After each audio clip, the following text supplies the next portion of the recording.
Console, online. HPG connection, online. Educational module, online. All systems, nominal. Hello, class, and welcome to On the Origin of Battlemechs Podcast, episode 62. I am your host, Brent Stewart McKee. My co-hosts today are... I'm Joshua. And I'm Chandler. And returning is our guest host. Hello, I'm Dan. We're going with Dan now, huh? That's what we stuck with last time, so. Lieutenant Dan! Name's Dan, first name Lieutenant.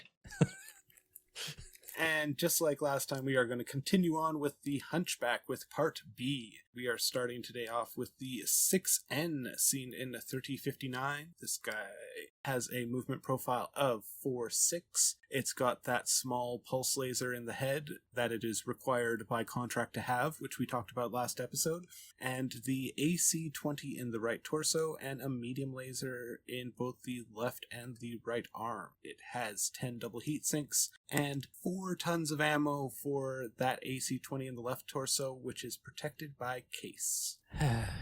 Yeah, otherwise if you shoot the thing, you'll see it from orbit. Yeah.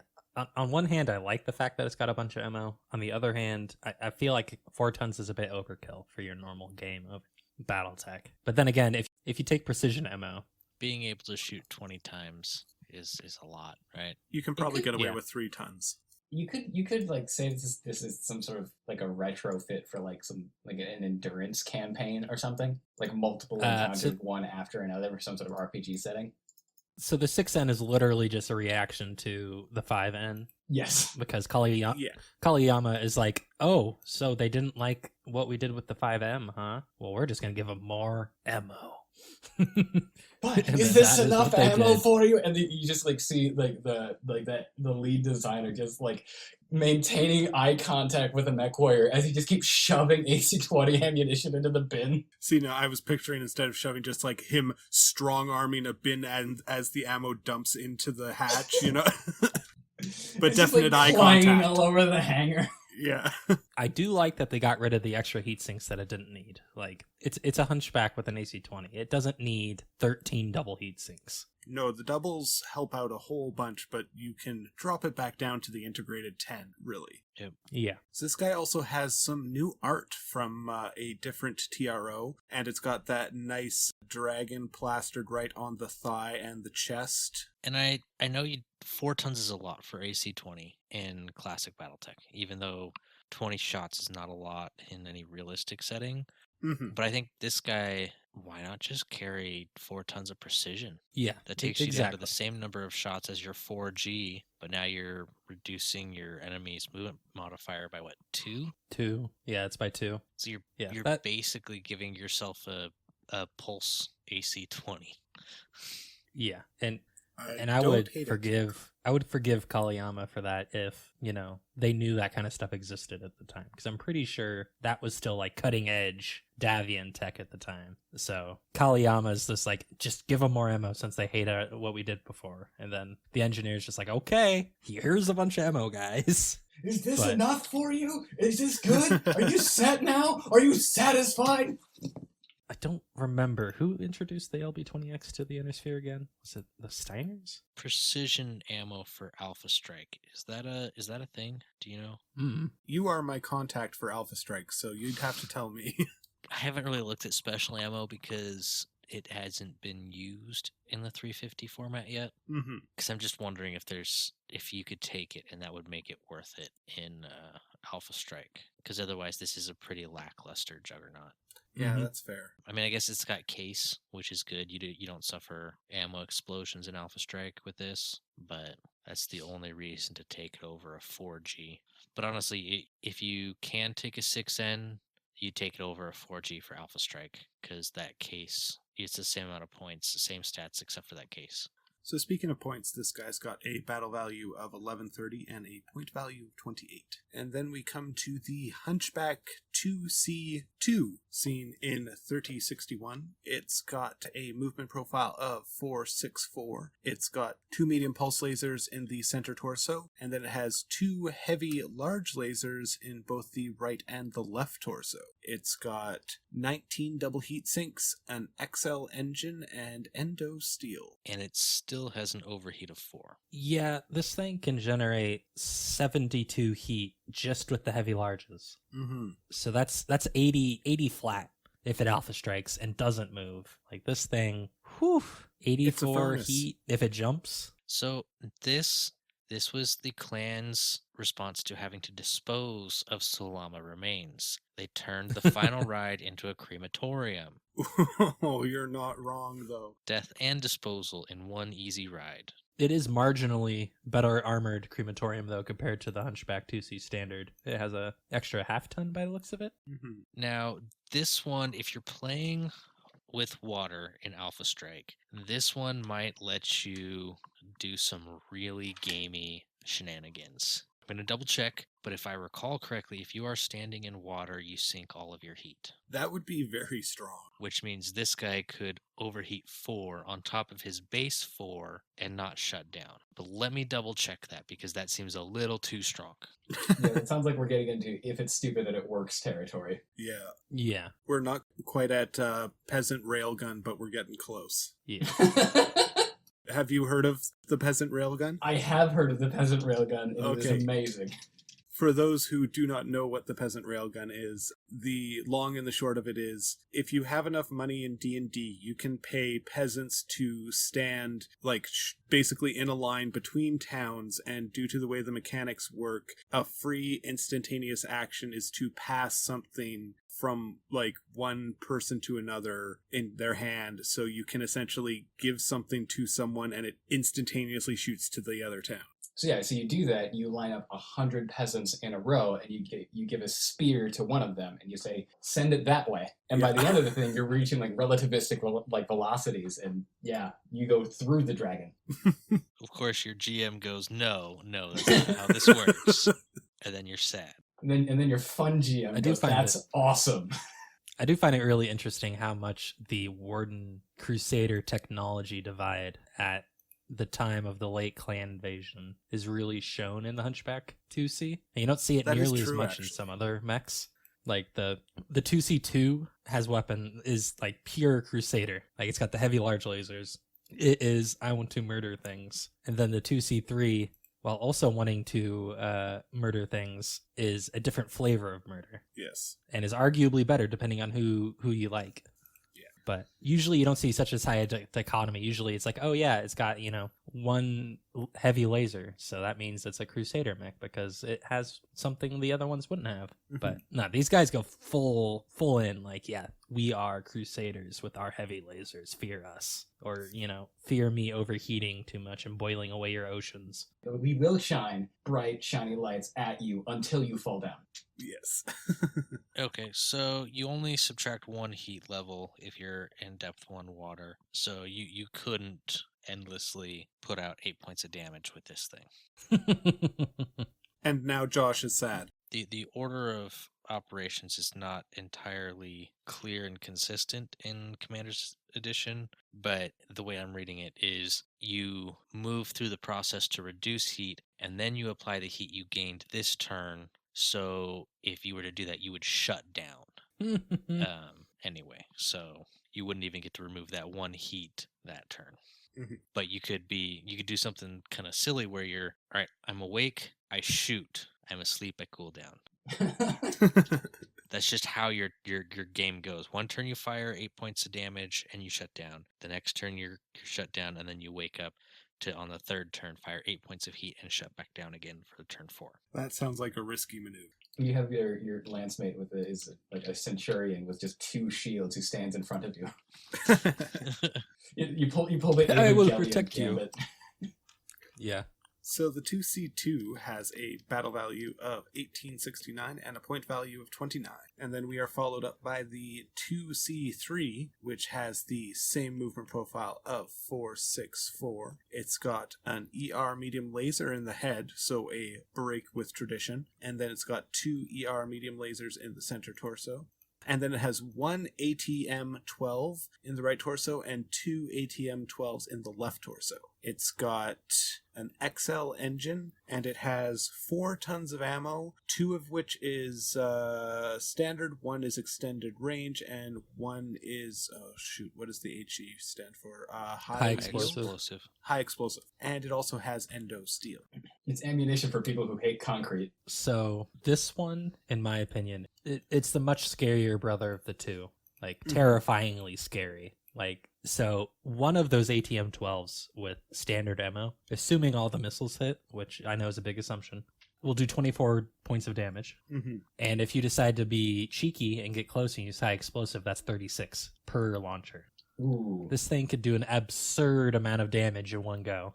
And it's not as unlikely to hit with all 12 missiles as you might think, because it has Artemis built in. Exactly. No, ATMs automatically get the Artemis bonus, even if Artemis is not listed there. Right. So they're always rolling 2d6 plus 2 for their cluster table. Yeah. ATMs are terrifying if they're on the right very mech. Scary tech. Yeah, and then the long range versions go out further than standard LRMs. Yeah. So if you're carrying all 3 ammo types, I mean that's 36 damage out beyond LRM range, SRMs out to 15 hexes, and then stupid damage up close. Yeah. Personally, if I was to use this, I'd probably trade out the extended range for more high explosive, just so you have a bit more longevity and that nice close, I'm going to rip your face off range. But I could also see it where someone takes out the high explosive and puts in another ton of extended range, because then you're still killing people at long range. Personally, I'd swap out one of the tons of standard for something else, but that's just me. No, I'd do 2 tons of standard, 1 of long, 1 of short, and I would try to stay at range, because you still only got 6 tons of armor. But if you're putting out SRMs to 15 hexes, then your armor is not such a liability. And if somebody gets up close to you, you really want to blow them away with the HE, so you don't want to lose that. And if you can engage them even further away with the extended range missiles, I mean, that just helps your longevity even more, because you're much harder to hit. So yeah, and with 12 double heat sinks, this guy can heat up if you're doing anything more than opening up with your missile batteries. As soon as you bring those lasers online or start to jump or run anywhere, you're going to start to feel a little toasty. But it is just enough to volley all 3 ATMs if you do nothing else. So this guy was seen in 3062, and he's got a battle value of 1951 and a point value of 33. We then come to the 6S, and this has a movement profile of 6'9", so moving a little quicker than some of its brothers, which is nice to see. It's got LB-20X AC. It's got the SRM-6 in the left torso, and the AC is in the right and center torso. Then it's got an ER medium laser in both the left and the right arm. It's got 10 double heat sinks. It's got endo steel and an XL engine, inner sphere of course. It has 1 ton of ammo for the SRMs. It has 1 ton of slugs for the LB-20 and 1 ton of cluster for the LB-20. This is the first inner sphere Hunchback we've seen with a full-blown XL. The previous ones have been light engined. Yeah, the 6S is interesting. It's I want to take my Hunchback out for a stroll in the prairie instead of through downtown. I mean, it's still fairly short range with the SRM-6 and the LB-20X, but it's got decent speed now. Maybe a little too fast, because a 5.8 would have given you a little more tonnage for other stuff. Maybe go down to a light engine. I don't know if you could make that work. Probably. But, at least now it can keep up with the rest of your medium lance. It's not slowing you down. And for a inner sphere medium on Alpha Strike, it's 4 points of damage at short and medium range is pretty good, pretty solid. Especially adding in flak there when you're dealing with VTOLs is nice. Yeah, I almost can't believe I'm saying this with the LB20, but I almost think if I was to use, I'd have to try it out a bit more, but almost trade out that ton of cluster for just another ton of solid shot, since you've got the SRM for exploiting holes in a classic Battletech game. But it's really a personal preference thing at that point. Like, if you find that you keep consistently running out of solid shot and you barely are touching your cluster, like, well, at that point, might as well just get rid of the cluster because you need more solid. Yeah, it's probably. Or you also could go the exact. What kind of You could go the exact kind of opposite route, targets just are do you 2 tons of facing? cluster. Yeah, exactly. Because if you're dealing with a lot of vehicles, especially hovers and VTOLs, you're going to want that cluster. But if you're dealing with a lot of mechs, then yeah, mechs and heavy tanks switch to the slug and use the SRMs to find the holes you punch. I don't know. I kind of like this guy. XL Engine makes it a little fragile in Alpha True. Strike with only 2 structure. But you got Flak 1, SRM 1, 4 points of damage, 12 inches of movement. It's not a bad stat line for an inner sphere medium. I think it's a good, starter Hunchback for someone to try it out. And they can figure out what particular flavor they want from there, right? Yeah, I think the speed might be a bad thing to give to a starter Hunchback pilot, just because it's one of the few ones that do go faster than 4.6.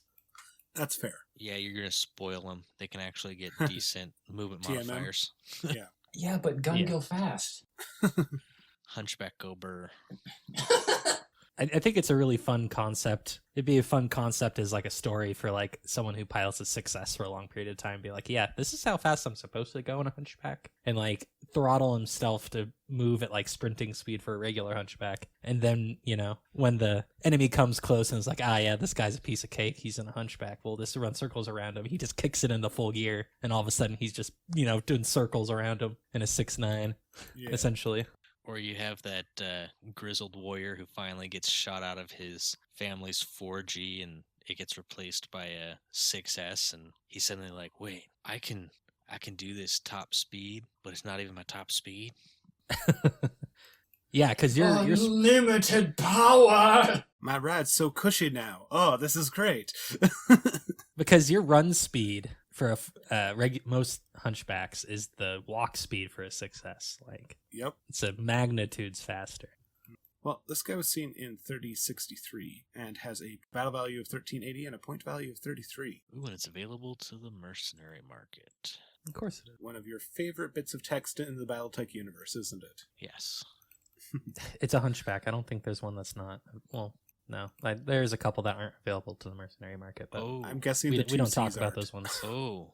No, Is this even a I'm pretty sure Hunchback? they are. What? Is this even a Hunchback? What? It has no small laser of any type. Oh no, It's clearly true. Oh my God. it's a knockoff. Yeah. Get out of here with that We store forgot. brand Hunchback. Well, next up we have the 5H, the knockoff apparently in 3064. It has a movement profile of 4.6. It's got an AC-20 in the right torso. It's got 3 rocket launcher 20s in the left torso and a medium laser in each arm. It has ferro armor, case in the left torso to protect the 2 rounds of AC-20 ammo, and it has 10 single heat sinks. The 5H is, I wanted a couple other rounds of AC-20 to fire at the same time as a regular AC-20, but I didn't want a whole other AC-20. Huh. That's interesting. I'm looking at it in Mech Factory and on Master Unit List, and they disagree on the damage profile for Alpha Strike. So I'm wondering what the calculations were, because they have the same point value, so somebody messed up. Interesting. Because the Mech Factory one, which Mech Factory uses an algorithm that just you punch in the stats and it figures it out for you. Yeah. So it's generally a little bit more accurate than Alpha Strike or than Master Unit List, but it's not official. Mm-hmm. And if the Mech Factory algorithm got the stats right, the 5H is very nice because it's a flat 4/4 damage, 5 armor, 4 structure versus 3/3 damage for the Master Unit List one, which would make it for 28 points would make this an absolute steal for an Inner Sphere medium. I will have to take your word on that because I have yet to actually play a game of Alpha Strike. Well, most Inner Sphere mediums are 3 damage. Mm-hmm. Very few get 4 or better, and most of those that do have a structure of 2 or 3 because they're either using a light or an XL engine. I see. So this guy's got a battle value of 1,097 and a point value of 28. We then come to interesting Hunchback. The 7X-4 produced in 3065, and only 4 of these were produced, and it was proof of concept. It also has a reinforced internal structure. It's got a movement profile of 4/6. It's got an Ultra AC 10 in the right torso. It's got a ER medium laser in both the right and the left arm, and a ER small laser in the head. It has 10 double heat sinks, an XL engine, and 2 tons of ammo, which is protected by Case 2, and the entire machine is protected by Pharaoh. It's also got new art. Yes, I actually really like this art. This art looks cool. It's really nice art. Yeah, this is... I like how it has test on the shoulder. I like the art except for the quad barrel Ultra AC-10, which I feel the artist could have scaled down to like 80% of what it is, and it would look a little bit more natural, because it actually looks way bigger than all the AC-20 variants we have. It does stick out quite a bit. This looks to me like an Alex Iglesias design before he did the MechWarrior Online redesigns. Before he sort of like chonked up the Hunchback for MWO, he actually had this sort of like spindly, almost like ghostly look for the thing. Like it looks almost gaunt, which is, I'm not sure if it's like exactly what the Hunchback vibe is, but I do really like it. Yeah, that's fair. I think this like body would... Yeah, it looks hungry. Yeah, which is I kind like of it. fun. It's very lean. Yeah. You said hungry. I think it would have worked really good for that 6N with the 6.9 movement profile, because it just feels a little leaner, a little faster. Yeah. Except for the autocannon. Scale that down to 80% of what it is now, and it would just fit a little bit better. I do also like its feet. The redesign on the feet just look good. Yeah, it's got Nikes. Definitely. He's got like little shovels. Hey, someone's got to dig your grave. Might as well be his feet. Stat-wise, this is basically what I like to run in MWO, so I like it. It's also got an armored component. The gyro, which is a very good thing, the armor. Yeah, it's experimental, which is unfortunate. There's only 3 models, which is unfortunate because it's pretty tough. It's got some cool tech. I think it'd be a nice mech to run, but it's experimental. There's only 4 of them, so unless you're doing some sort of scenario where you're playing these experimental designs by Kaliyama. Yeah. There are only 4 of them. Only 3 are accounted for. Bum bum bum. Yeah, the 7X-4 really feels like Kaliyama's just like, we want to test out all these new components, make a mech that uses them all. Torso mounted cockpit, reinforced structure, armored gyro, all the bells and whistles we've figured out over the years.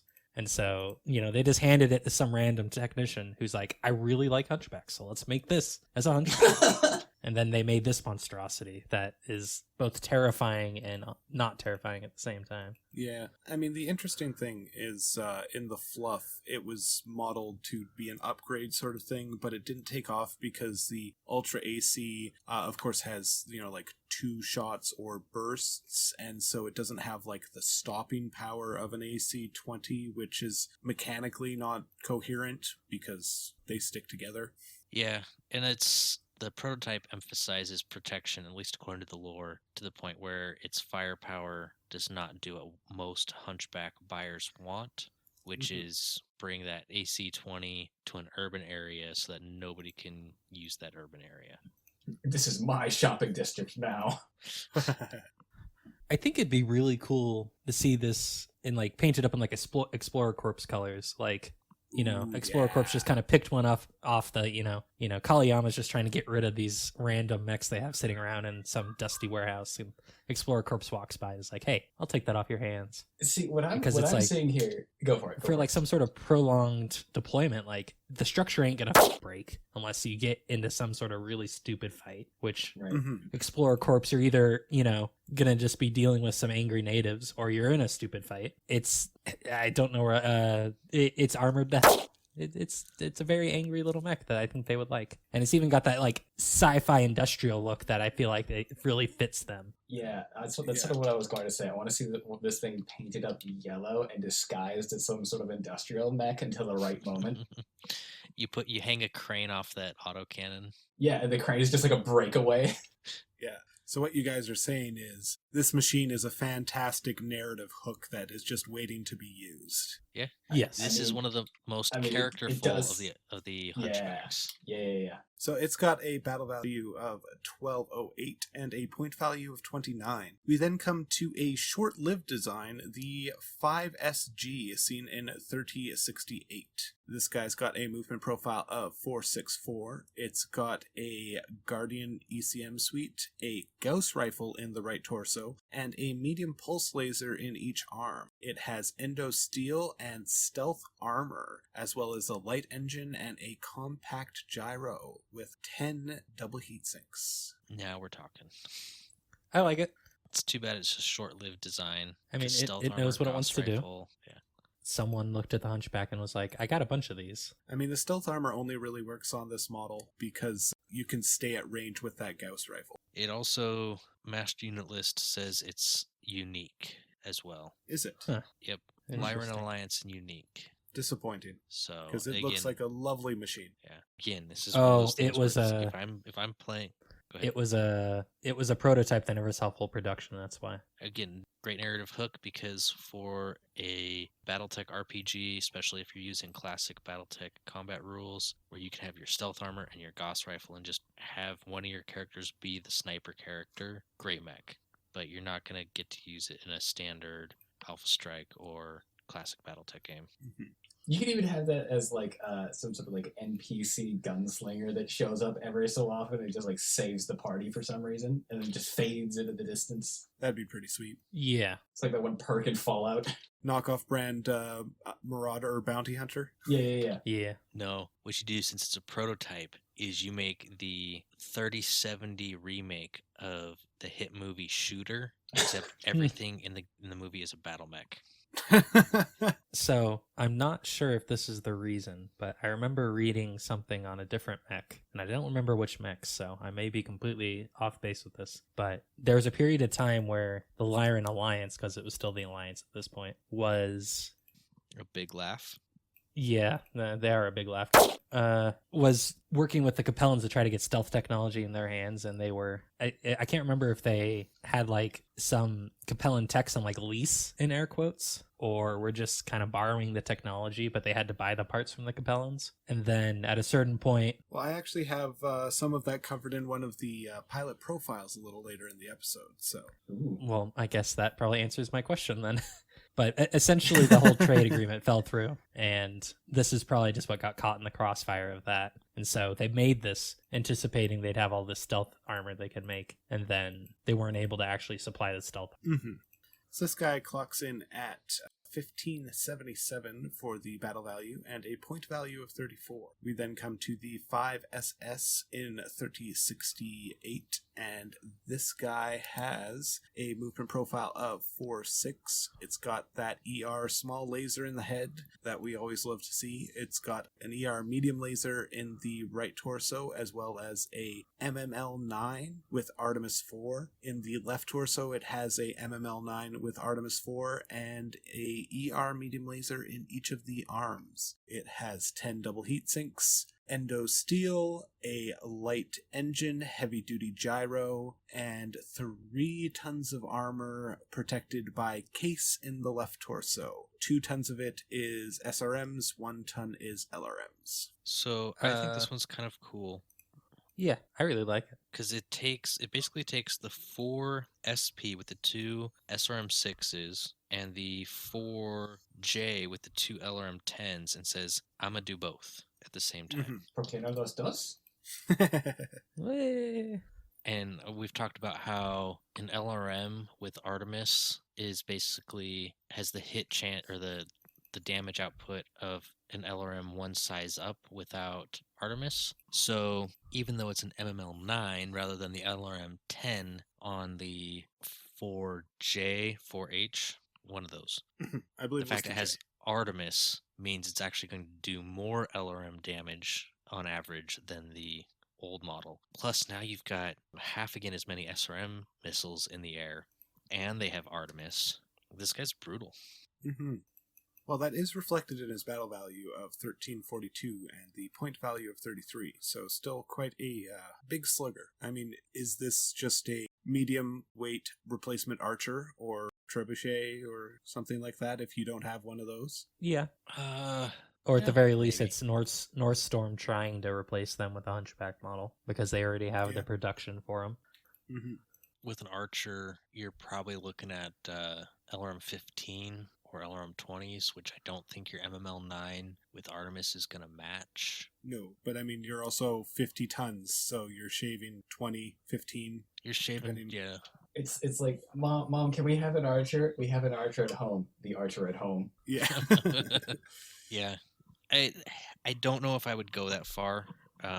If you're on a budget, maybe. Yeah. Or you want a heavy SRM punch. But again, it's 4-6 movement profile, which is slow for the era. Yeah. Yeah. Okay, you take it if you need missile support for a heavy lance, but you don't want to spring for a heavy missile boat, and you have plenty of Hunchback parts laying around. It's true. Yeah, from the one that guy that built one in his garage. Yeah. Yeah.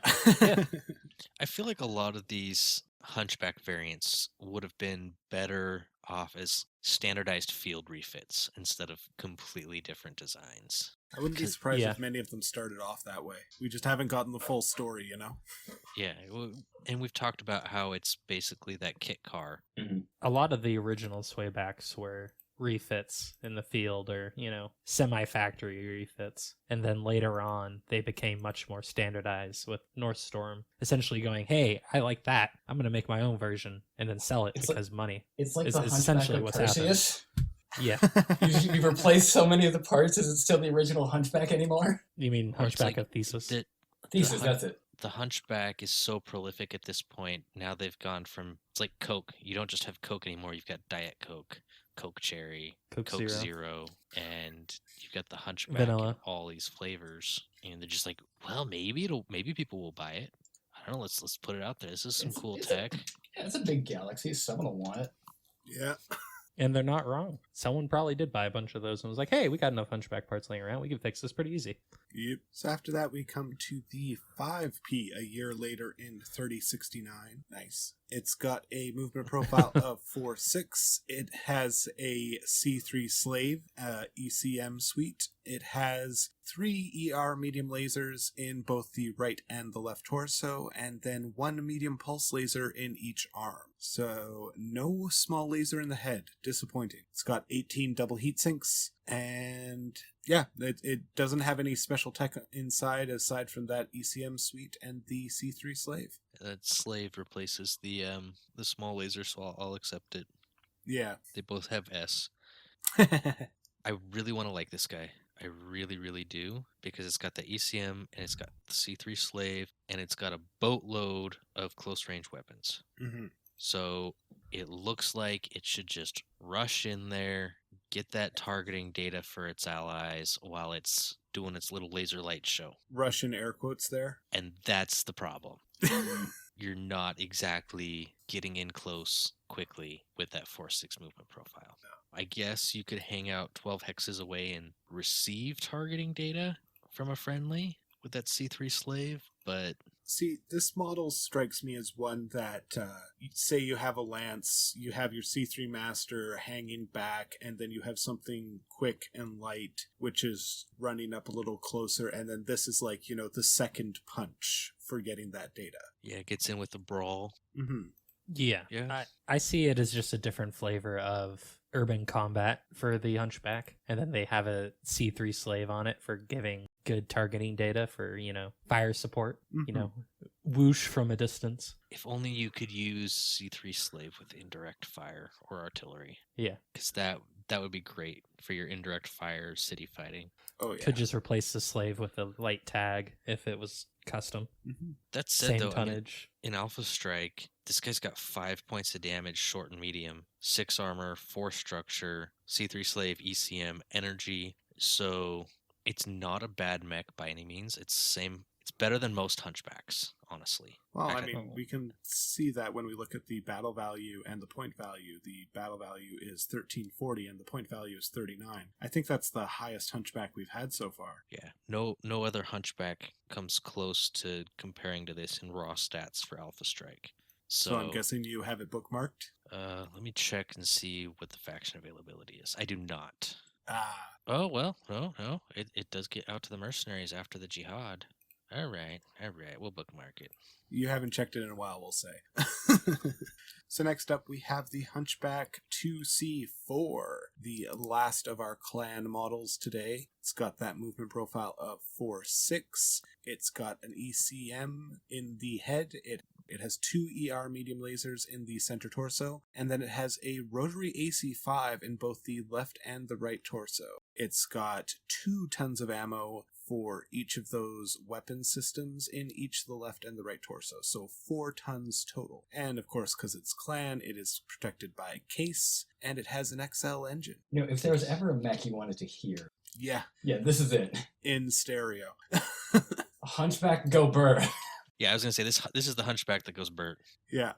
The 4 is probably the best of the Hunchback 2Cs. It is, without a doubt, because they're not just rotary AC5s. They are clan rotary AC5s. Yes. Which means they have a better range profile than LRMs. Yeah, they go all the way out to 21 hexes. 7, 14, 21, no minimum range. And with 12 double heat sinks, you're going to be pretty cool in this one. Yeah, I mean, as long as you don't fire up the ER medium lasers, you can run and rate 5 these things all day. Nah, you can, as long as you don't jump your heat neutral. Oh, yeah, never mind. It's not 12, it's 12 doubles. Never mind, yeah. Yep. So this is a 2C that you want to take if you have to take a 2C. I think we can all agree on that, right? Mm-hmm. Yeah. Only strike against it is it's experimental because of the clan rotaries. Yeah. But hopefully with the ill clan era, that is going to move into standardized or advanced tech. Should also point out this has more armor than all of the other 2Cs. Yes. I think not as much as its Inner Sphere brethren, but a little more. I think the 2C2 had the same amount with the heavy larges. Okay, yeah, it does. Yes, it did. But, I mean... But it that extra does half have ton's ever nice so slightly more than the 3. Yeah, and the standard. So this guy's got a battle value of 2,097 and a point value of 35, and was seen in the year 3075. Next up, we have the 7R, seen in 3085, and this guy has the art from the 7X, but it is differently shaded, and I think it looks quite good this way, having the forearms and shins all blacked out, and then it's got 4 arms. The forearm, not audio. Hey, I understood what you were saying. But the hatching on the gun turret around the 4 barrels, I think, looks a lot better with the dark coloring. It makes it pop a lot more. Yeah. Now, SirDubDub, is this the same exact art, or did he scale down the cannons like I wanted? Because it almost feels a little more balanced. I only have access to the images that are on the BattleTech wiki at the moment, so I can only see the 7X or the 7X4. I am going to say that it looks exactly the same, except the small laser has been removed that was above the cockpit in the center torso and extended the cockpit up a little bit. Mm-hmm. The reason you might think it looks a little more balanced is in the previous art, the autocannon was firing, and so it had an effect going around it. So maybe that's why. And if you lift up the cockpit a little bit, it would effectively reduce the cannon size, or look like it. SirDubDub just hit it. It's the because I'm switching between both, and it's the cockpit lift. Mm-hmm. Makes it look much more balanced. I like this guy. I only wish he was going faster because he's got that lean, hungry, get some look to him. Yeah, it's like a zombie hunch. Yeah, he's wild. Zombie. A Wendigo, maybe? It unfortunately has a number of... It has 2 bad design quirks, and it's Republic of the Sphere only, which that might change now that the Republic of the Sphere is dead. Maybe we can get this more prolific. There's a lot of salvage on the field. Because I like this guy for a Hunchback. He's still too slow, but he's got that Ultra AC-10 I like. He's got Guardian ECM, Case 2, and Tag, so he's got some additional utility. He just has a bad reputation and poor ceiling. Also has a reinforced structure. Yeah. And ER medium laser in each of the arms as well. So he's a bit tougher. He can take a couple more punches. It's got an XL engine and light ferro too. Yeah, I'm less concerned about the structure as much as I am about the flesh eating gremlins that are apparently seeping into the cockpit. Yeah, that part's definitely bad. a problem. 'Tis a concern. So this guy's got a battle value of 1248 and a point value of 33. We then come to the final hunchback of our episode, the HBK-7S. This guy was seen in 3134, and it has a movement profile of 6'9", but it can also go 12 when its supercharger is active. Supercharger. It's got a tag in the head. It has an Angel ECM suite in the center torso. It has a Bloodhound active probe in the right torso. It's got an SRM-6 in the right torso, an SRM-6 in the left torso, and 2 medium lasers in each arm. It's got 14 double heat sinks, an XL engine, and endo steel. It also has 1 ton of ammo for each of the SRMs in each torso. Okay, so first off, I want to say I find it a little odd that the art in Experimental Technical Readout Republic number 2, where this is found, goes all the way back to that old school artwork, and it's basically art for the dual SRM-6 Hunchback. Version. Yeah. This guy does have correct art, which is something. It's harkens back to the old design, which it looks a little chunky, but it's interesting to say the least. I mean, it's not the exact same art, but it's definitely that same style. Mm-hmm. They made the feet a little less clog-like. The lasers look a little bit more modern, but otherwise it definitely feels like it belongs in TRO 3025. Mm-hmm. That said, Lyran Alliance or Lyran Commonwealth, please sell these to me. Please.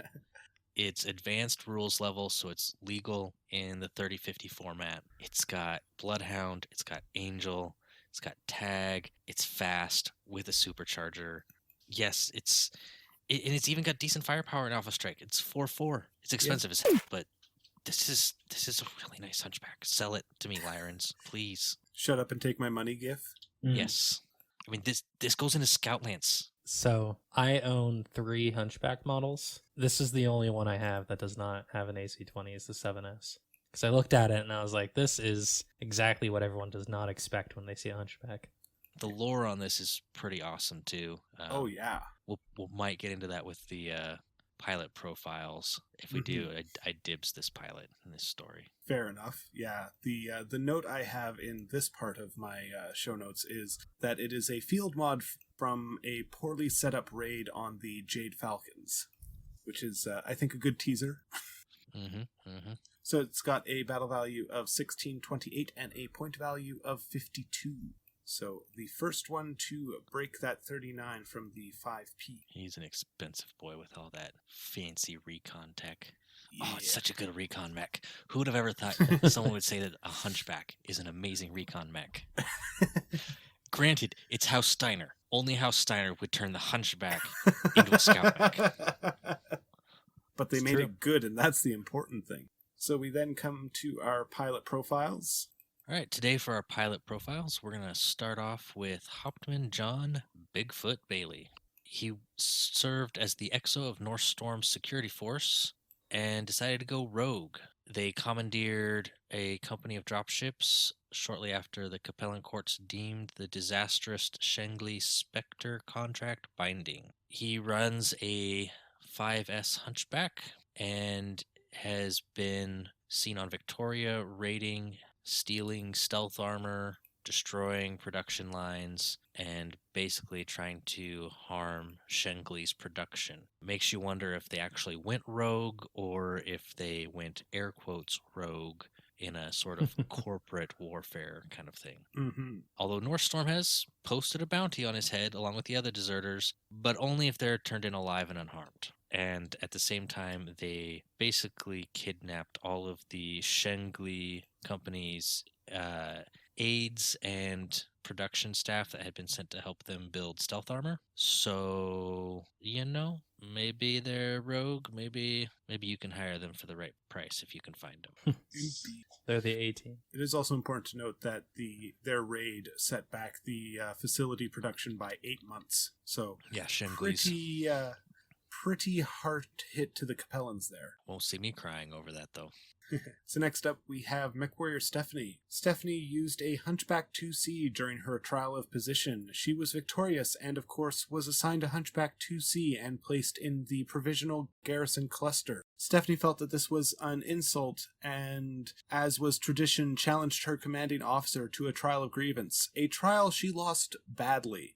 When she was forced to simmer in her position until the Hell Horses arrived to take the system from the Jade Falcons. During the conflict, she was outclassed by a light mech, and her Hunchback was shot out from under her. When the Jade Falcons retook the planet, she was placed right back where she started, with the provisional garrison cluster and a Hunchback 2C. Kid just can't catch a break, huh? Nope. Some people don't deserve to.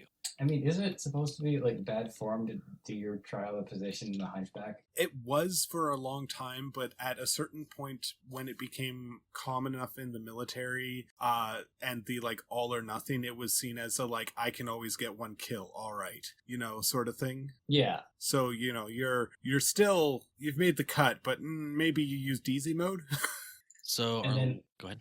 And then just kind of like expected to fame and glory and promotions to follow afterwards. Like, what is it? Hubris, thy name is Clanner. Yeah, this. It's probably one of those things where, because not most clanners, I don't think, keep the mech they did their trial in, right? It is not common for them to do that, no. But it's one of those things where, you chose a Hunchback 2C to do your trial in. Yes, that guaranteed you got a kill and became a warrior.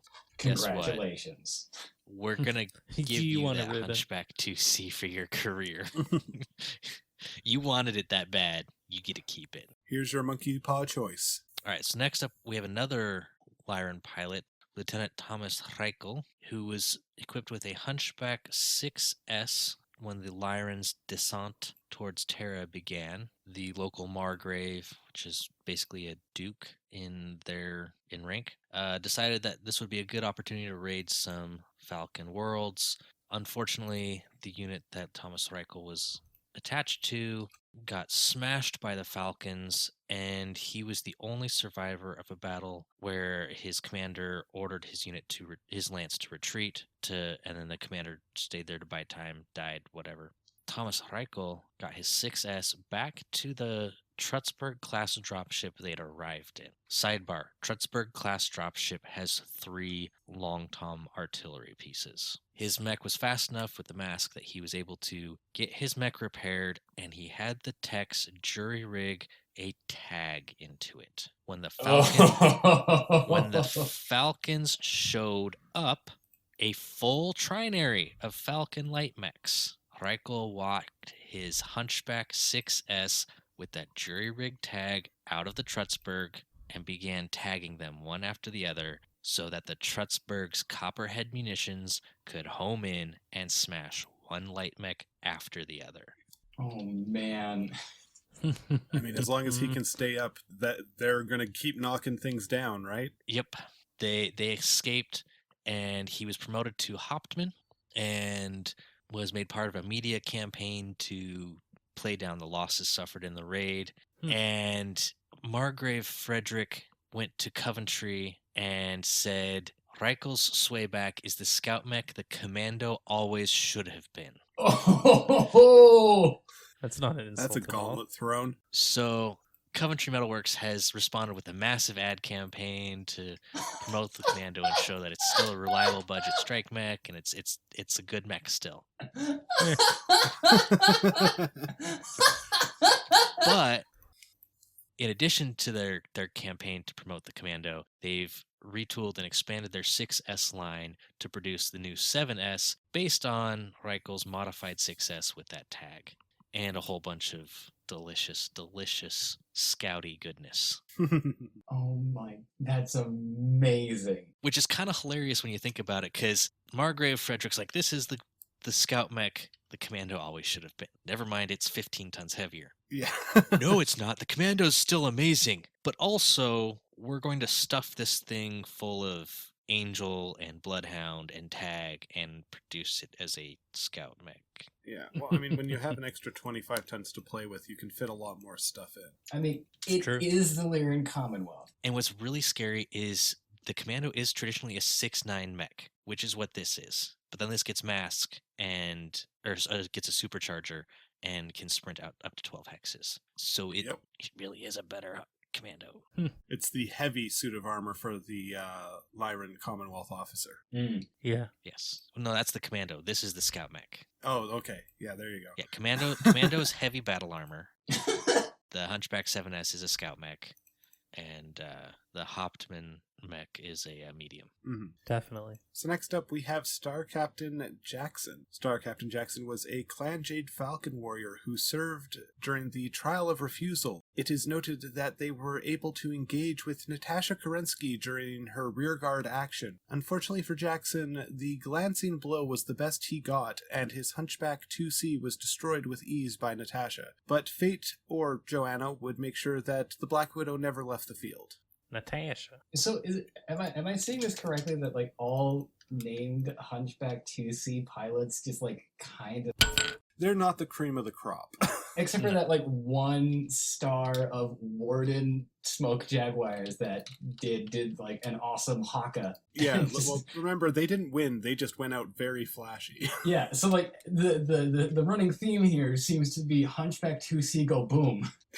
Hunchback 2C make you go boom, then you make it go boom. Go boom, same time. Boom, boom. So it's not that these Hunchback 2C pilots are terrible. No, it's just they drive glass cannons. They're supposed to get killed in these mechs. The problem is they're too good to get killed in the mech, and so they survive with the disgrace of being shot out of a Hunchback 2C. Yeah. You know who's the unsung hero in like this entire line is the whatever like scientist cast tech designed the Hunchback 2C's cockpit to be able to survive pilots getting their mech shot out from under them all over this place. Well, it's kind of like you design a tank and you put the transmission at the front, so the transmission acts as extra armor to protect the crew. You've got these two massive guns on either side that protect the cockpit. But like this is a mech that people are supposed to die in, and they just keep surviving, and they keep getting angrier and angrier every time. I am the angry. Until their anger hits critical mass. Yeah, I think like the person who was in charge of just designing specifically the cockpit for the 2C was like some sort of like washed out warrior who he deserves at least one cookie. Was just incredibly bitter. Just a subtle jab, the only way he could get it in. Oh yeah. I'm going to like turn I'm going to turn half of the clan into just more Joannas. With safety features. I will kill you with OSHA. So for our Battletech novel talk today, we are going to talk about The Hunters, Part 3 of Twilight of the Clans. And for a Battletech novel, this is one that is a little light on the combat, I must say. But it is quite enjoyable because it's a lot of really cool world building. Yeah, it opens up with some Dest action. Mm-hmm. I absolutely love the Dest story arc throughout the Twilight of the Clans. I think they are really cool characters that we get to see. Yeah, I honestly tend to prefer Battletech books that have less mech action because there's only so much you can do with mech action. You know, ACs go burr, lasers go full, you know. There's only so many ways Blaine can describe armor melting. Yeah, essentially. There's only so many stack pulls that can stack pull the stack pull. It's true. Yes. Okay, is there a way we can take stack pulling and do something like that Peasant Rail Gun with it? Like we just stack pull all these battle mechs and reach critical mass. You could create just a line of mechs cascading as long as you get enough of the correct rolls in air quotes there. Well, and obviously you have to start that with the one Kaliyama technician just shoving AC-20 ammo into a Hunchback's ammo bin. Yeah. And eventually Something that like explodes. creates like simultaneous duality where you have like two AC-20 shells are trying to occupy the same space at the same time. You get like a thermonuclear explosion. Isn't that just caseless ammo going wrong? Well, that's besides the point. So getting back to the book, the Dest stuff at the beginning is fun, but it's also a little hard for me to buy the idea that they sabotaged these clan Omnimechs and the technicians never noticed before the invasion of the planet started.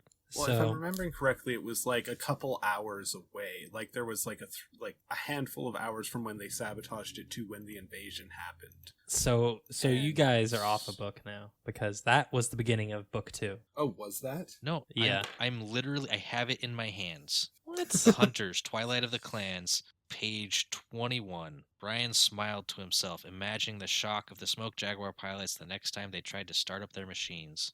The instant the mech computer sent an interface signal to the massive gyroscope, the small charge of pentaglycerin would detonate. Nope, you're right. I'm just wrong again. I'm on a roll here. I think what we're trying to do is project like our current understanding of like subterfuge and sabotage and like information warfare and all of that stuff onto the clans, who famously are, you know, masters of like deceit and sabotage. I sustain that clanners do everything with 100% sincerity. Right.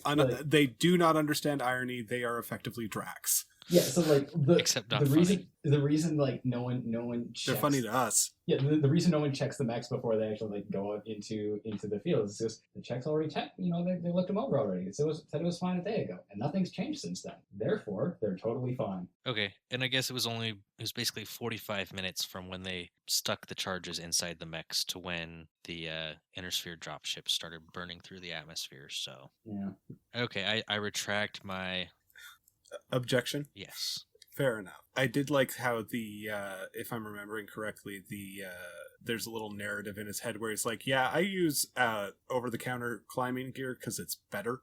I don't remember that, but that is so true to life that it's funny but painful. Strikes a little too true. Because a lot of times, you know, when people in the military, especially if you are in a top tier enough kind of situation where you are allowed to buy and use your own gear, people will buy and use their own gear because they can find higher quality stuff on the civilian market. Right. Mm-hmm. The military always goes lowest bidder. Yeah, right. This is the book where they like come across like a ghost bear outpost, right? And they have to figure out, what do we do with these clan people now? I think there's a space battle. Yeah, they like jump into like a ghost bear ship. Yeah. So, but right before that, they also come across a pirate outpost when they're refilling their water and have to figure out what to do with them. Right. Because you can't just let them go. That's a couple steps down this book that we haven't gotten to. It's true. I mean, early on in the book, there's some throwaway lines about how, oh yeah, we're all gearing up because we're going to go take Terra from the Wobbies, you know, like as a cover story for what they're doing. Because, of course, there's this massive military operation that's taken over a planet. Yeah, just nice throwaway lines about the jihad eventually in the future. Mm-hmm. So again, you know, supporting the position I have that, it was always planned and it was always going to be cool, but they just had to rush everything and hand wave it. Wish that didn't have to happen. Yeah. Basic economics. Fasonomics. And of course, eventually they set out and take a very roundabout route to try and avoid getting seen by anybody, and then eventually encounters some pirates and the Ghost Bears, as mentioned. They take a roundabout. Really cool intrigue. Yeah. They take a roundabout way to not get seen by anyone, and then they get seen by people. Yeah. Like way out in the boonies in space too. Like you should not see anyone. This is just really bad luck. Yeah. I really need to reread this because it's been too long. And I remember reading this around the same time I was playing MechWarrior 3. Ooh, that'd be a good time. Yeah, because MechWarrior 3, you are playing through Task Force Serpent. Right. Yep. And you are part of the Eridani Light Horse. And this is one of the books that the Eridani Light Horse have a fair amount of quote-unquote screen Page time. Yeah. Yeah. So I'm flipping through and I'm recognizing names and I'm going, congratulations on that new class of mech warriors who graduated, General Winston. they'll be really good against the clans. And I'm going, I wonder if that was my MechWarrior 3 character. Yeah. I really enjoyed when they were like they land to get water and like, oh yeah, we're gonna get water, we need to fill up, and you got our patrol because we're a top tier military operation and we need to have patrols, dang it, because we have to keep people from going insane from being in space for too long. Yeah. And they have to literally bid. They practically bid just to get onto the planet, and they end up running into the pirates. But I really like the fact that, some of the pirate mechs were like these old Inner Sphere models, but then some of them were salvaged clan mechs that they had gotten from, being pirates to the clans, which I thought was really neat and a nice touch to show that, this isn't as abandoned of an area as they might think. Just, the pirates are one thing, but the fact that the pirates have clan mechs, that's another thing. My little headcanon for the Inner Sphere is that humanity has always been expanding. There's a lot of little, like settlements or planets that don't quite qualify as anything and aren't of enough interest of any of the great houses to go and grab, or they're far enough out, Oh, yeah. You could basically make any world you wanted. It's pretty neat. Yeah. I also really liked the cloak and dagger that was going on between the desk team and the commander. The whole like, oh, yeah, no, that guy's one of mine, but there is someone we're trying to find. Looks like there's some and then there's battlesuit stuff in the here whole too that I'm going to have to reread. Yeah, there's the whole moral quandary of what do we do with all these prisoners we keep getting. Like, the pirates are one thing because it's like, oh yeah, a lot of these people are pirates. We'll just, try them in naval court. Essentially try them in naval court and space them.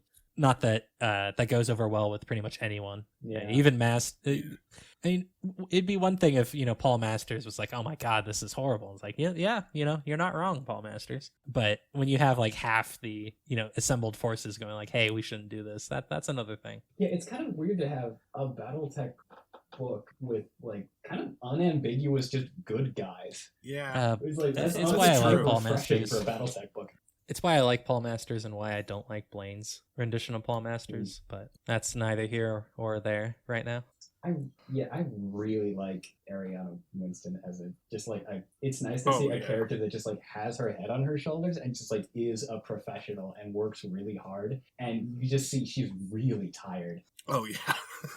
Like that's it doesn't happen in this book, but like later on in I think it's in Shadows of War, the moment of peak Battletech for me was they're like trying to rid Huntress of like the last of like the dregs of the Smoke Jaguar resistance, and like the most well-equipped, well-funded strike force in all of human history is being ground down to powder on this planet. And you see the general of Task Force Serpent takes a sip of coffee, and she realizes it's like fake coffee, and she asks, "Can I just like have a real cup? We're out. We are out of coffee, ma'am." Yeah.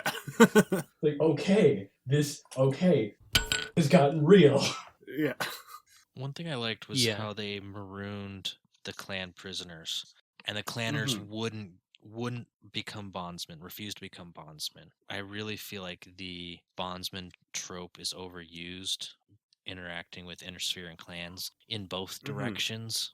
Too many. Yeah. I know there's a fair number of Inner Sphere people who became bondsmen and then betrayed the concept of being a bondsman. But there's also quite a few who didn't and just assimilated right into the clans. So it's kind of nice to see a bunch of clanners refuse to follow their own traditions and become bondsmen to the Inner Sphere because they don't believe the Inner Sphere, or they understand the Inner Sphere doesn't do bondsmen, and this is not part of the Inner Sphere's culture. Mm-hmm. So also, they were not down with what was about to happen or their objectives, so Yeah. Or the fact that the Inner Sphere reformed the Star League without them. Yeah. So it's that whole thing. That might have It tweaked their feels nose a more little bit. human. Yeah. Yeah. Because they're not just, oh yes, you beat us, we will join you. It's guys, you beat us, but your values aren't. We our don't values. recognize you as the Star League. We're the Star League. Yeah. No, we're the Star League. I really Spoilers for the appreciated Ill Clan era. I'm Dirty Dan. No, I'm Dirty Dan. I really appreciated the space fight scene, the space warfare scene, space shooty, shoot scene. The space naval battles. Yeah, you haven't really had much of that.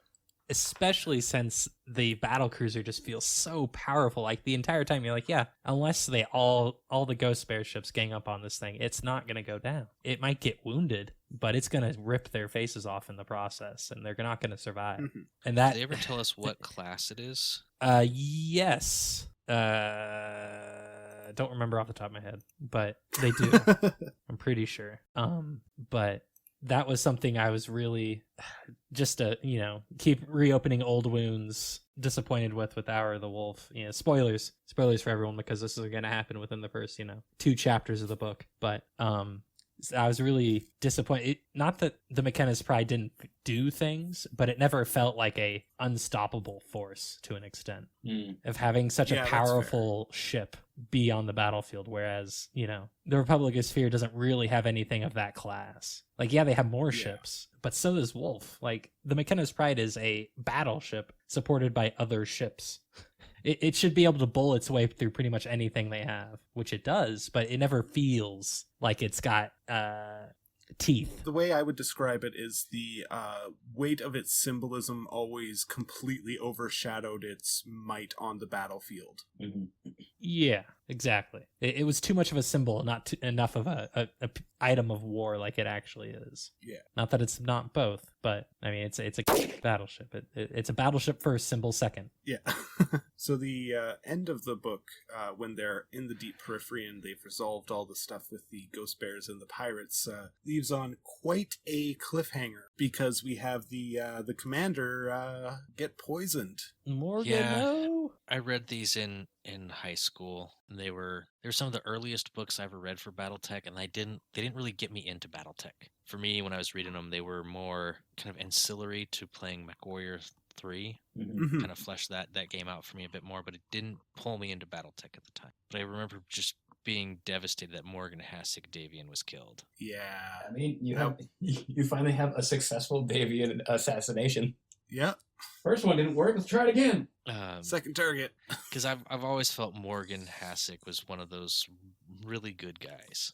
Mm-hmm. One of the few good guys in BattleTech, unambiguously. Yeah. Mm-hmm. I forget. Was that ever pointed directly at Catherine? Yes, but I don't think it was ever actually acted on. Like, as in people knew, but they couldn't prove it or something like along those lines. Or it was like, yeah, we'll just add it to the piles of reasons we don't like you. Yeah.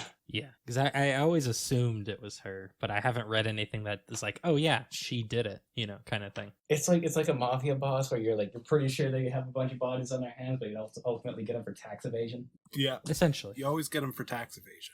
Gosh dang tax evasion. Gets you every time. Tax evasion every time. Even the Joker isn't crazy enough to deal with the IRS. But yeah, that was a very sad note to end that book on. Oh yeah. I mean, it also did not help that the next book does not resolve any of it, because it talks about Huntress from the perspective of Clan Jade Falcon and their little outpost on it. So, which I very much enjoyed. Well, a good story. It was like, but I need it. Oh, I love Horse. Horse is my boy. Horse is my boy. He's hard to understand though. Yeah. I don't think so. He's always got that kind of raspy. Oh, like audibly hard to understand. Yeah, it's just hard to hear him. He's so hoarse. So grumbly. Yeah. I see what you did there. The irony of a free birth named Horse in Clan Jade Falcon is not lost upon me. Correct. It's like him and Joanna, who's just like the woman who is too angry to die. Yes. What did you eat for breakfast today, Joanna? Rage. It's all she eats. Breakfast, lunch, and dinner is just pure rage. Rage. But she snacks on Sibco's. Yeah. Yes. You sound disappointed by that one, SirDubDub. Well, I mean, the next book is the one where Joanna takes a peeler arm where it's made to tear chunks of battle mech armor off of a mech, and it accidentally falls on a person, and it's horrifying. Yeah.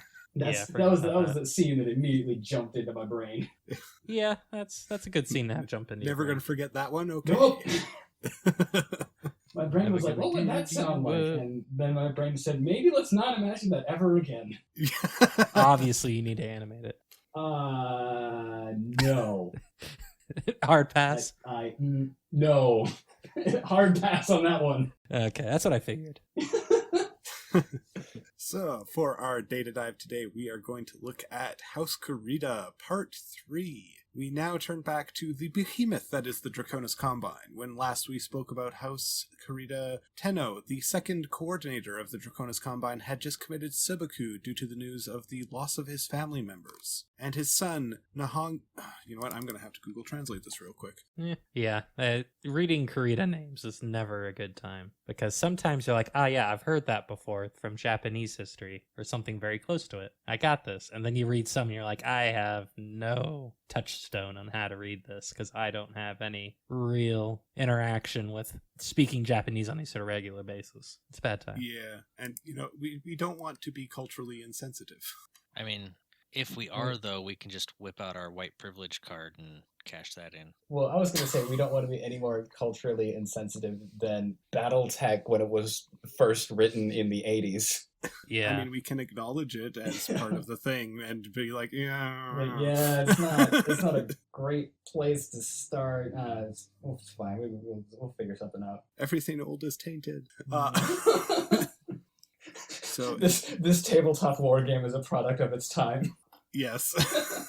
And his son, Nihongi Kurita, took the position he had coveted 4 years in 2376. The historical record shows that he was a vain and capricious man, always wanting what he did not have and neglecting what he had collected. The only thing that kept his interest was his prized horse stable, known for breeding and show. And so he was quick to demand honors and responsibilities and then neglect them. With this context, it is easy to see why Nihongi was seen as an ineffective leader for his 20-year reign. One of the main reasons he was seen as ineffective is one of the few actions he did take was to bolster the military along the Lyran border, specifically the Tamar and Sky region. While raiding action was common, many felt that he was missing the opportunity to, instead of strike, take. In addition, much of the work that would have been his responsibility as coordinator would fall to other court officials if it could be accomplished by them. Much of the work simply sat left undone, while he played with his horses in the stables. Any student of history will not be surprised that within several years many secret movements and groups had formed, some with the objective of pressing the coordinator to retire and step down. Others championed a more permanent solution. Well, if he's just horsing around, they have a point. Well, I'm just picturing his stables as like Thoroughbred, Clydesdale, Racehorse, Freebirth, Clydesdale. Nah, that would be Malvina Hazen's. Yeah. Oh. An example of the coordinator's indifference and incompetence can be seen in 2377, when the intelligence network of the Draconis Combine confirmed that Omi Kurita, his aunt, was not in fact dead, but was still being held. He was not the one to act. That distinction would fall to Adam Kurita, the sole surviving son of Urizen Kurita, the warlord of the Rasselhag district. Adam was able to locate where Oma was being held on Trundhelm, and after several engagements secured his cousin, and to his surprise, his nephew, Daniel Sorensen. For during Oma's captivity, she and her captor, Jan Sorensen, had started a relationship and even married. That relationship produced the young Daniel. By all accounts, Oma's feelings were genuine, even if many claimed Stockholm Syndrome. But anyone who has studied psychology knows that that term is used so broadly and on situations that are incorrect for its use. I say that her feelings were genuine as she never recovered from Jan's death during her release by Adam and his forces. Due to this, she developed a absinthe addiction that eventually resulted in her liver failing in 2397. One other important and soon-to-be political situation that arose during Nahagi's reign was the product of his horse stables, or more specifically the product of his family and his horse stables.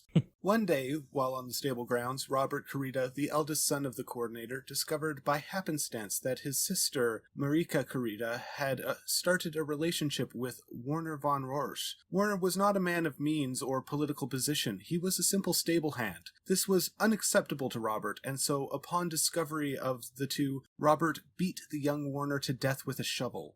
Jesus. Yeah, that's a reaction. Much to Robert's dismay, the damage had been done, for in May of 2394, his sister gave birth to Nahagi von Rorsch, an important note for the political future of the Draconis Combine. By 2396, many of the secret movements and groups were ready to strike, as the political turmoil and ineffectiveness of the coordinator had become intolerable, so much so that Robert, his own son, was a member of one such group getting ready to strike. But they did not strike before April, and so they would never get the chance. For while enjoying his hobby of horses and pristine countryside, the coordinator fell from one of his beloved animals, breaking his neck and killing him instantly, but also saving Robert the trouble of executing his father and solidifying his hold on power. He fell. Quotes. I mean, it is a common thing, but all the text that I have actually read don't imply any wrongdoing. And so, in April of 2396, Robert Kurita was elevated to the position of coordinator. Robert was an impulsive and rash man, favoring action over planning. For this reason, Robert was furious that the Chancellor of the Capellan Confederation had started off the Age of War with the invasion of Tintavel. Robert had wanted that honor for himself. Fortunately for the Draconis Combine, that is not how history played out. Since ascending, Robert had pushed for military conquest, but had been reined in by his warlords and advisors after they pointed out that the Sky region was a softer target than the growing Federated Suns, but the region of Sky was heavily entrenched with the Steiner industrial base. The DCMS projection showed that despite being better trained, the DC forces would be destroyed by the Steiner defenders through sheer attrition, and so Robert waited a few years to build up his military supply chain and planned the strike. Robert, while having no major military experience to speak of, did style himself as a master tactician. Historical records show that he studied the warfare of Old Terra and would model his strike into the Sky region on the idea of a pincer and encirclement tactic. Many, with decades of hindsight, will criticize Robert for trying to map ground operations onto a 3D interstellar conflict. While many issues escaped Robert's grasp, the idea was not without merits, as the Twin Strike did send a panic not only into the heart of the Lyran Commonwealth, but also that of the Terran hegemony, and eventually leading the Terrans to support the Commonwealth in their war efforts. I mean, that part right there sounds counterproductive, too. I mean, yeah, you can be too effective, right? Especially when it brings someone else down on your head. So you said that they wanted to invade Tintavel? No, they wanted to kick off the Age of War. He wanted to be seen as the one getting it all, questing for power. I got a little confused there because I was like, wait a second, how the heck were they supposed to be invading Tintavel when it's like on the other side of the galaxy, the inner sphere? That's a long supply chain. Yeah. Was this the New Year's Eve attack? The strike into the Federation of Sky and the Tamar Pact? Might be, yeah. That was the operation that Alistair Marsden, technically, I have been saying Steiner, which is incorrect because it is Lyran Commonwealth and Marsden forces, because the Steiners have not actually seized control, but brevity and ease of understanding. So this is the conflict where Alistair Marsden will pass. The old history way back. Yeah. While the front was blunted by scorched earth tactics or scorched terra tactics, it was finally stopped by a counter-thrust to Michem and then Vega by Alistair Marsden, destroying the Kuritan stockpiles and supply chain. After the events of Tintavel and its pale reflection in the Federation of Sky, Robert was called along with the rest of the leaders of the Inner Sphere to the conference that would produce the Ares Convention. Robert was among those who signed reluctantly, recognizing that being excluded from the conventions could lead to a united front that the Draconis Combine could not hope to face and win. And so the hot-headed warmonger signed on for this new limited engagement that would shape the future of the Inner Sphere. This is where we will leave off today, with the Draconis Combine having tested itself and stretched its military muscles, only to have new conventions and restrictions placed upon them. I thought you were going to say only to have its balls chopped off. Not quite that severe. I've always been trying to figure out how the Von Roars got into power, and this makes a lot of sense now. I understand. Offshoot of the family, right? Yep.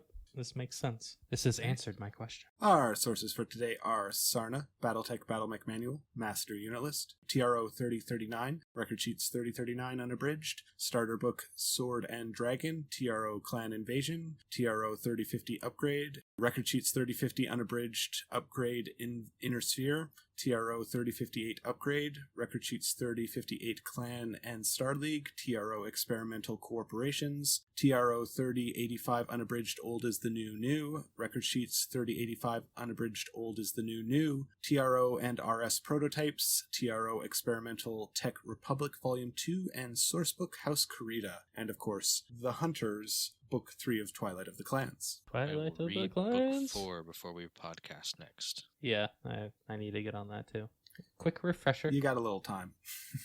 This podcast is made possible by our supporters on patreon.com/on the Origin of Battlemechs, link in the description. Our social media on Twitter is @Origin of Mechs. We also have a community Discord, the Armory of Ouroboros, link in the description. You can email us at ontheoriginofbattlemechs@gmail.com. If you enjoy the show, please leave a review on your platform of consumption, tell your friends about us, and share on your community platform of choice. Special thanks to my friend Laura for the intro and outro. Class dismissed. Everybody have a great day, and thanks again to Dan for joining us for these 2 episodes. So be sure to check out all of his stuff online, and everybody have a great evening. Yeah, it's been a lot of fun. Yeah, thanks, SirDubDub. And Yeah, peace out, Thanks, Mech Warriors. Thanks, Lieutenant Dan. Later. Stay safe out there. Module complete. System standby. Would you like to load the next module?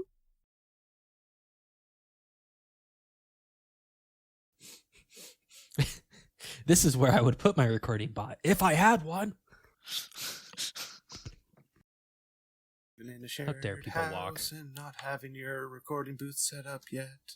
People aren't allowed to walk places. That's illegal. Oh no. Okay. What? I didn't have Discord at the front, and then I got a second message, and I'm like, oh no, did Craig just leave? No, it's a message from someone completely unrelated to this. We're all good. Everything's fine. We're all fine here now. How are you? Blam. Wasn't a good conversation anyway.